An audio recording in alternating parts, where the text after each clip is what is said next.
Welcome to T-SAT.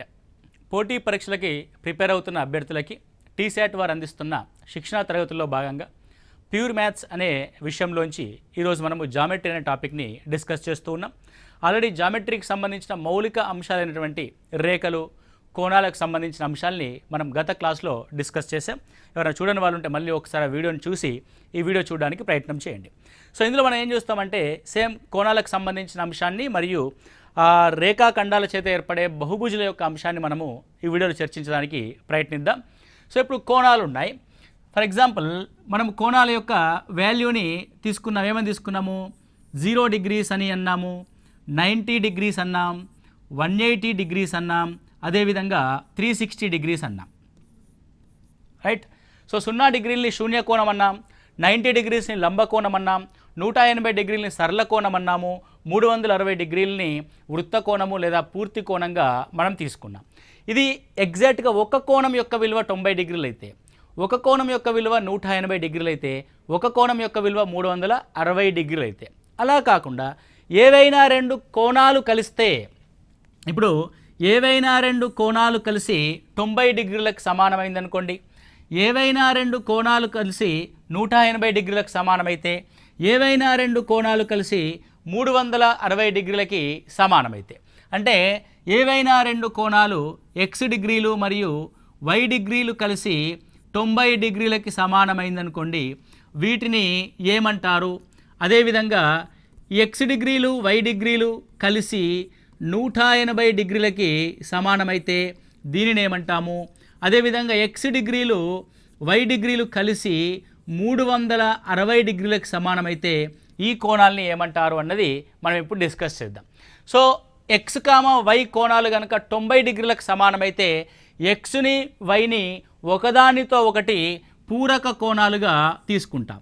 అంటే x యొక్క పూరక కోణం y, y యొక్క పూరక కోణం x అని అర్థం. x, y కోణాల యొక్క మొత్తం 180 degrees అయితే వీటిని సంపూరక కోణాలు అని అంటాం. x యొక్క సంపూరక కోణం y అవుతుంది, y యొక్క సంపూరక కోణం x అవుతుంది. x మరియు y కోణాల యొక్క మొత్తం 360 degrees అయితే వాటిని సంయోగ కోణాలు అని అంటాం. అంటే x యొక్క సంయోగ కోణం y, y యొక్క సంయోగ కోణం x, ఆ రెండింటి యొక్క విలువ 360 degreesలకి సమానం కావడము అన్న విషయం పైన ఆధారపడి ఉంటుంది. So what is the question బేస్డ్గా ఏ విధంగా వస్తుంది అని అంటే, ఇప్పుడు రెండు పూరక కోణాల నిష్పత్తి 3:2 అయితే ఆ కోణాల యొక్క విలువలు ఎంత అని అడగండి. ఆ కోణాలు ఏవి అంటే ఇక్కడ ఏమంటున్నాడు? రెండు పూరక కోణాలు. ఏవైనా రెండు కోణాలు ఎప్పుడు పూరకమవుతాయి? ఎప్పుడు పూరకమైతే అంటే వాటి యొక్క రెండు విలువలు x degrees plus y degrees యొక్క మొత్తము 90 degreesలకి సమానమైతే, అందులో x డిగ్రీస్ ఎంత ఉందంట? 3:2 అంటే 3 భాగాలు ఉంది. y కోణము 2 భాగాలు ఉంది. అంటే x యొక్క విలువ 3 partsగా ఉంది, y యొక్క విలువ 2 partsగా ఉంది. That is equal to 90 degrees. అంటే మొత్తం 5 భాగాల విలువ 90 degreesలకి సమానమైతే ఈచ్ పార్ట్ ఏమవుద్ది? 5 1s 5, 5 8s 40, అంటే 18 degrees ఒక పార్ట్కి సమానం. మన అలాంటప్పుడు 3 భాగాలు కలిగిన x కోణం ఏమవుద్ది అని అంటే 3 × 18 degrees 54 degrees. అదేవిధంగా y ఏమవుద్ది? 2 × 18 degrees 36 degrees అవుతుంది.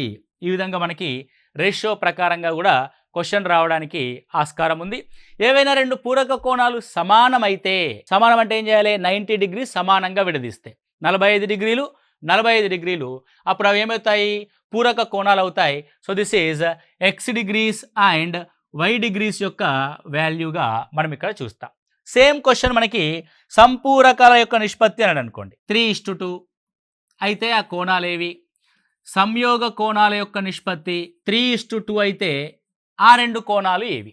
ఇప్పుడు సంపూరకము అనగానే నీకు ఐడెంటిఫై అవ్వాలి. ఏం ఐడెంటిఫై అవ్వాలి?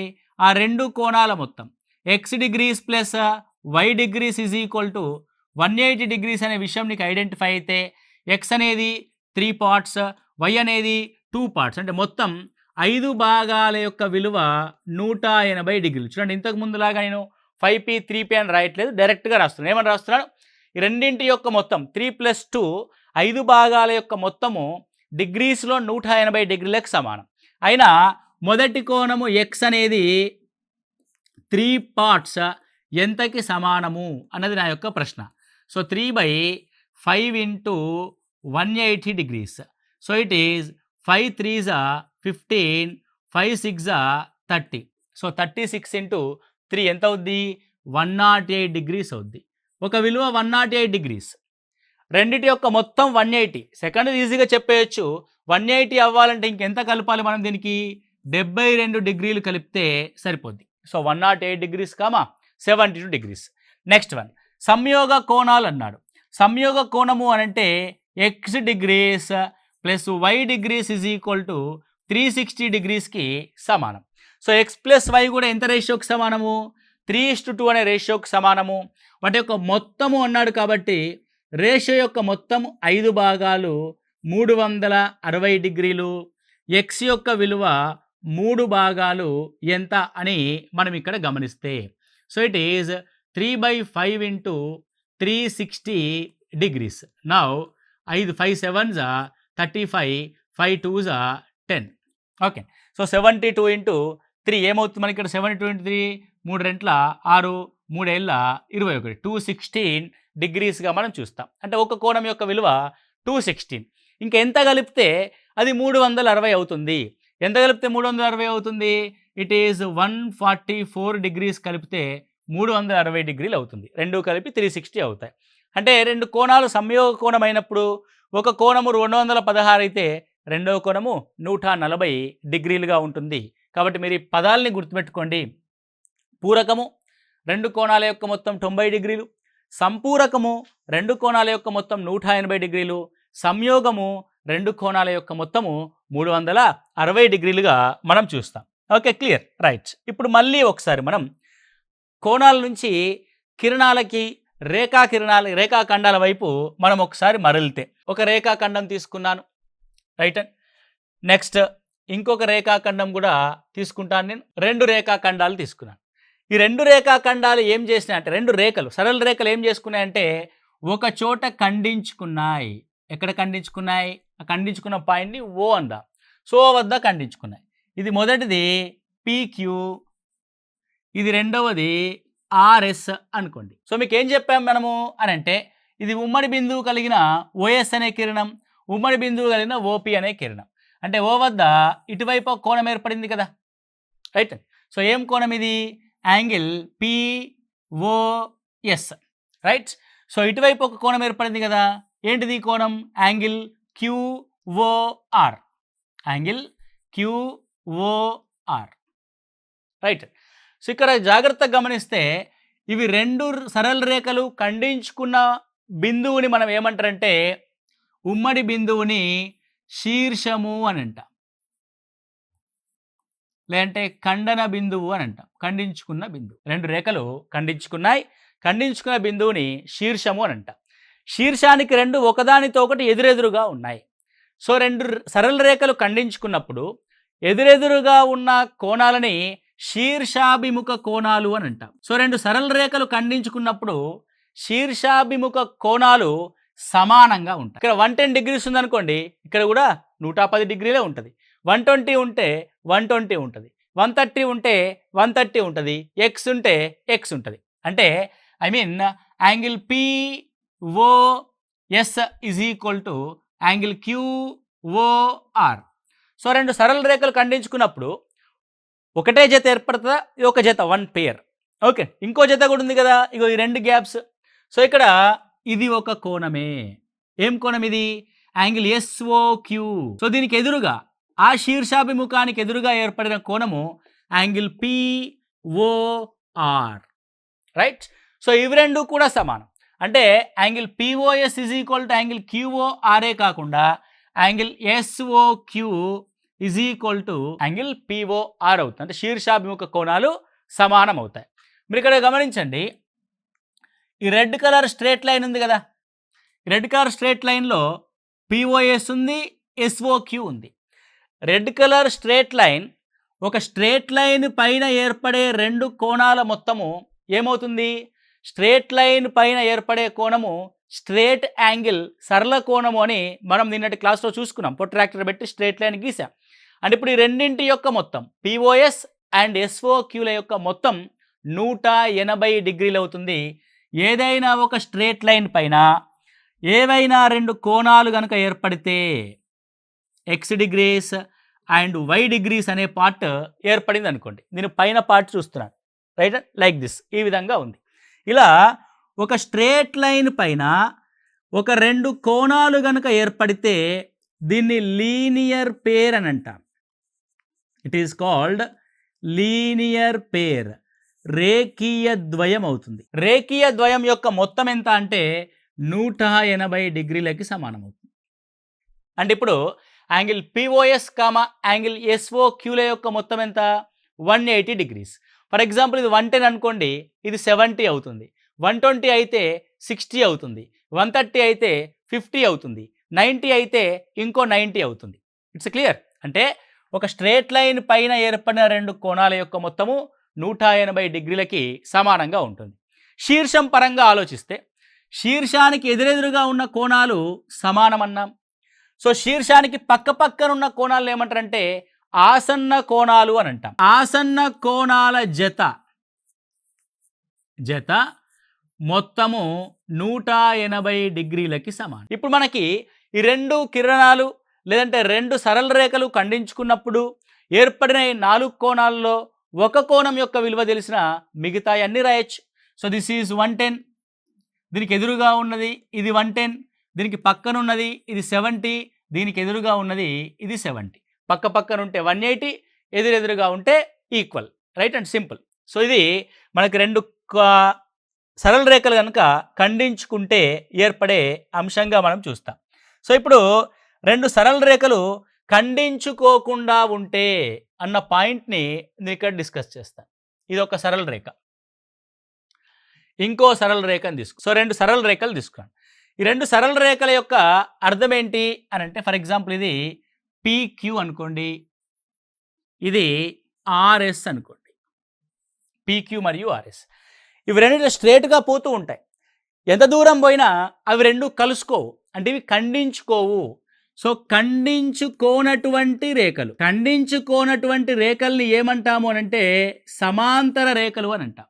దిస్ ఈజ్ నౌన్ యాజ్ సమాంతర రేఖలు. సమాంతర రేఖల మధ్య ఏ రెండు బిందువుల మధ్య అయినా సరే లంబ దూరము సమానంగా ఉంటుంది. దాన్ని లంబ దూరం అంటాం. లంబ దూరం సమానంగా ఉంటుంది. ఏ రెండు పాయింట్స్ తీసుకొని, ఈ రెండు పాయింట్ తీసుకోండి, ఈ రెండు పాయింట్ తీసుకోండి, ఈ రెండు తీసుకోండి, ఈ రెండు తీసుకోండి, ఏ రెండు పాయింట్స్ తీసుకున్నా సరే ఆ లంబ దూరం అనేది సమానంగా ఉంటుంది. వీటిని సమాంతర రేఖలుగా మనము చూస్తాం. ఈ రెండు సమాంతర రేఖల్ని కనుక మనము గమనించినట్లయితే, సో రెండు సమాంతర రేఖలు, సో సమాంతర రేఖలో ఇది P, ఇది Q, ఇది R, ఇది S.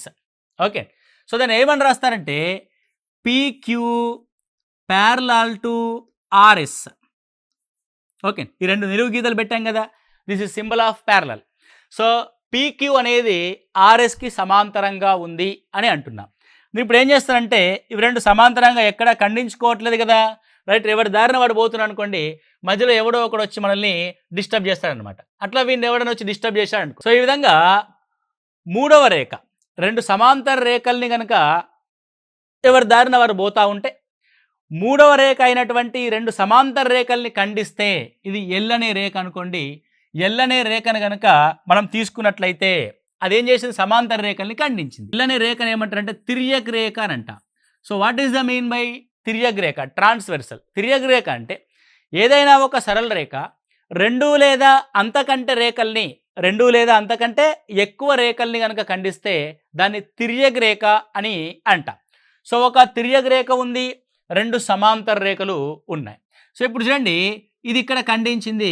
ఫర్ ఎగ్జాంపుల్ దీన్ని O అందాం, దీన్ని O డాష్ అందాం, రైట్. ఎక్కడ ఖండించింది?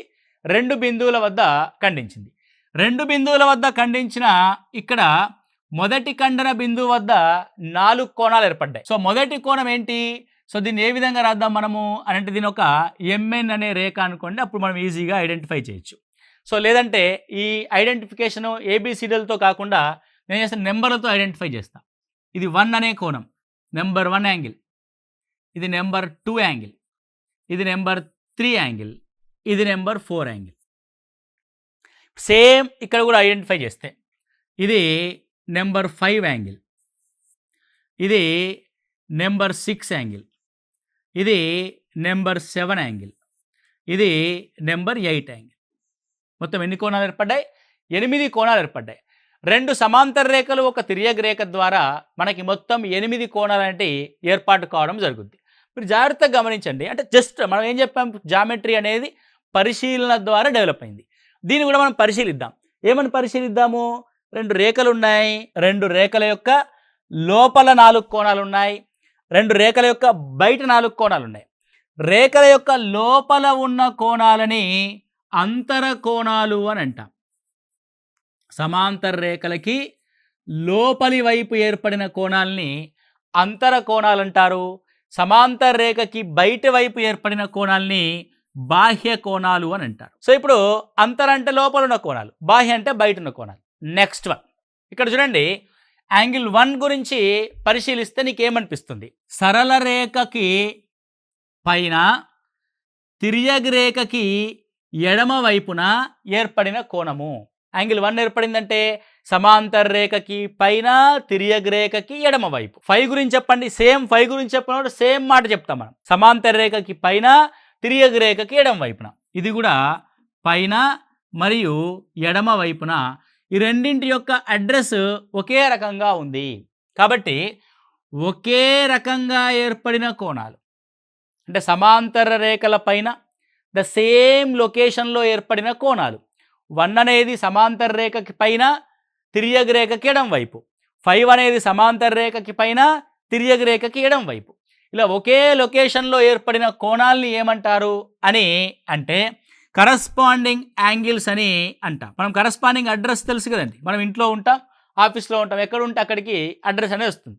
వాటిని కరస్పాండింగ్ యాంగిల్స్గా పేర్కొంటాం. ఏమున్నాయి కరస్పాండింగ్ యాంగిల్స్?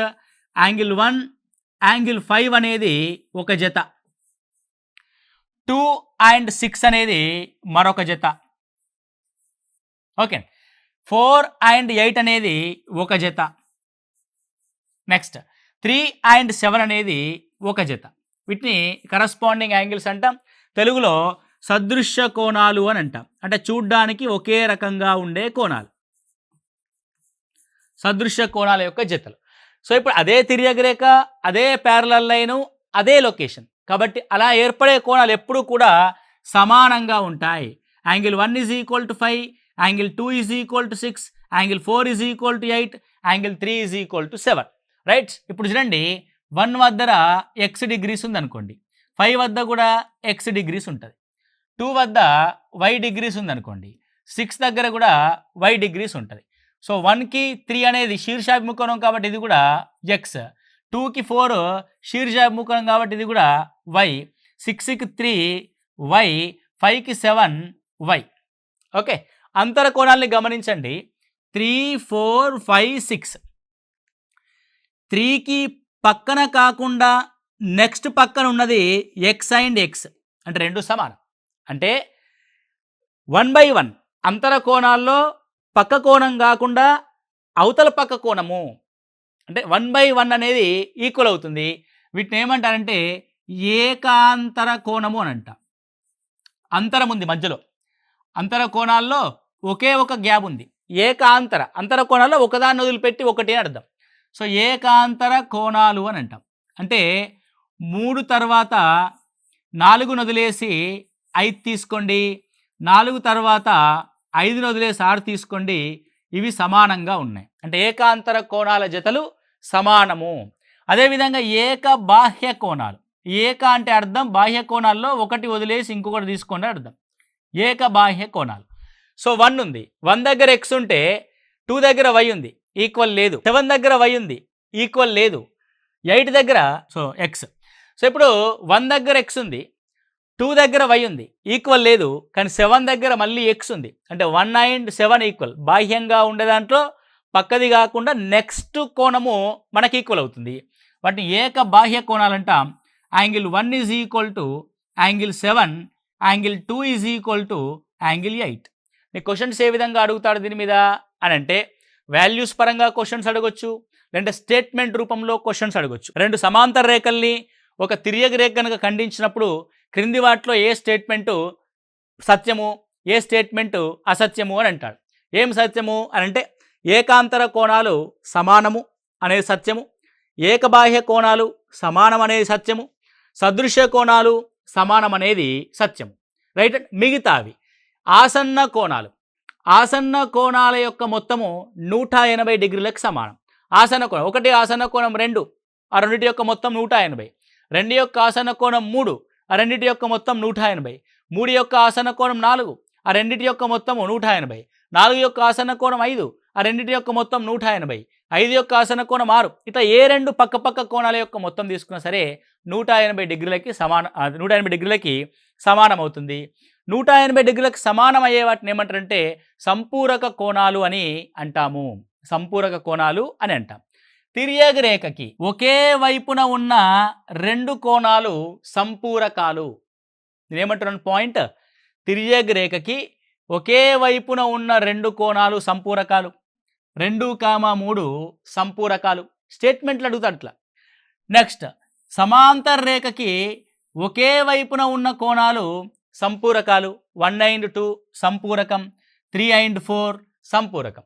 అంటే తిర్యగ రేఖకి ఒకే వైపున ఉన్న రెండు కోణాలు సంపూరకాలు, సమాంతర రేఖకి ఒకే వైపున ఉన్న రెండు కోణాలు సంపూరకాలుగా మనం చూస్తాము. ఓకే, ఇది లైన్స్ అండ్ యాంగిల్స్లో ప్యారలల్ లైన్స్ అండ్ ట్రాన్స్వర్సల్ సమాంతర రేఖలు మరియు తిర్యగ రేఖలకు సంబంధించిన అంశం.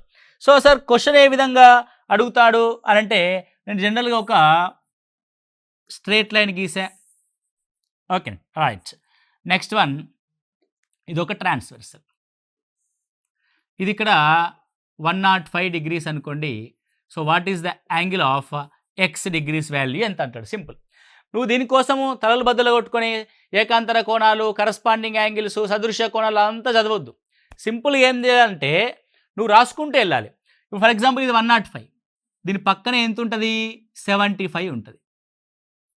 దీని పక్కన ఎంత ఉంటుంది, రెండు సమానం కాబట్టి ఇది 105 ఉంటుంది, ఇది 75 ఉంటుంది. ఇక్కడ 105 కాబట్టి ద సేమ్ పొజిషన్లో ఇది కూడా 105 ఉంటుంది. So what about X angle 75 degrees. ఇలా స్టార్టింగ్ ప్రిపరేషన్లో భాగంగా అన్ని కోణాలని రాయడానికి మీరు ప్రయత్నం చేయాలి. ఆటోమేటిక్గా నీకు ఆన్సర్ వస్తుంది. So it is 75 degrees. So it is 105 degrees. కాబట్టి in this question what is the x value? 75 degrees was x value. Okay. So sometimes మనల్ని క్వశ్చన్ ఏమడుగుతాడు అని అంటే ఇవి రెండు సమాంతర రేఖలు ఆయన మెన్షన్ చేస్తాడు. అవి రెండు సమాంతర రేఖలని మెన్షన్ చేస్తాడు. సో ఇది ఎక్స్, ఓకే, ఇది y, right. So x degrees is to y degrees is equal to 4:5. Then find the x and y value. X and వైలు ఉంటే సమానంగా ఉండాలి. 4:5లో ఉన్నాయంటే అవి సమానంగా లేవు అని అర్థం. సమానంగా లేకపోతే ఆ రెండు కోణాల మొత్తం ఏమవుద్ది 180 డిగ్రీస్ అవుతుంది. అది మనకు తెలుసు ఆ విషయం. సమాంతర రేఖలు మరియు ట్రాన్స్వర్సల్లో తిర్యగ రేఖలో మనకు ఉండేటి రెండు జతలు. ఒకటి సమానంగా ఉండే జతలు, రెండవది వాటి రెండింటి యొక్క మొత్తము సంపూరకాలు అయ్యే జతలు. ఇవి సమానంగా లేవు కాబట్టి ఇవి సంపూరక కోణాల యొక్క జతలు. 4:5 అంటే రెండిటి యొక్క మొత్తము 9 భాగాలు 180 డిగ్రీలు అయితే 4 భాగాలు ఎంత? ఎగ్జామినేషన్ హాల్లో క్యాలిక్యులేషన్ పడుగు తగ్గించుకోవడానికి ప్రయత్నం చేయాలి. By observing the digits 9 will becomes as 2 times and 0, 4 will becomes as 8 times with 0. ఇది 80. 5 అనేది 2 times 10 and 0, that is 80 degrees and 100 degrees. X is equal to 80 డిగ్రీలు, y is equal to 100 డిగ్రీస్గా మనం చూస్తాము. ఓకే. సో దీనికి సంబంధించిన most of the important application questions ఈ transversal మరియు parallel lines సమాంతర రేఖలు మరియు తిర్యగ రేఖల పైన మనము కొన్ని ఎక్సర్సైజ్ ప్రాబ్లమ్స్ అనేటి నెక్స్ట్ క్లాస్లో మనం చూద్దాం. క్లియర్గా అర్థం చేసుకొని ప్రయత్నం చేయండి. ఖచ్చితంగా 2 మార్కులు ప్రతి కాంపిటేటివ్ ఎగ్జామ్స్లో 2 క్వశ్చన్స్ సమాంతర రేఖలు మరియు తిర్యగ రేఖ మీద అడుగుతున్నాడు. కాబట్టి చాలా జాగ్రత్తగా చూడండి. కన్ఫ్యూజన్ ఏమీ లేదు. పక్కపక్కన ఉన్న కోణాల మొత్తం 180, పక్కపక్కన లేకపోతే ఆ రెండు కోణాలు సమానం. That's it, simple. Okay. So మళ్ళీ ఒకసారి వీడియోని క్షుణ్ణంగా చూడండి. Very clear. ఆ టర్మినాలజీని గుర్తుపెట్టుకొని ట్రై చేయండి. స్టేట్మెంట్ రూపంలో క్వశ్చన్ అడుగుతాడు. ఒకవేళ క్వశ్చన్ రూపంలో మనకు డిగ్రీస్ ఆఫ్ వాల్యూ అడిగితే మాత్రం పక్కపక్క కోణాల మొత్తం 180 లాగా, పక్కన లేకపోతే సమానంగా ఉండేలాగా మీరు ఆన్సర్ని గుర్తించవలసి ఉంటుంది. That is a very simple technique. Okay, I hope మీకు అందరికీ అర్థమైంది అని అనుకుంటున్నాను. Thank you. All the best.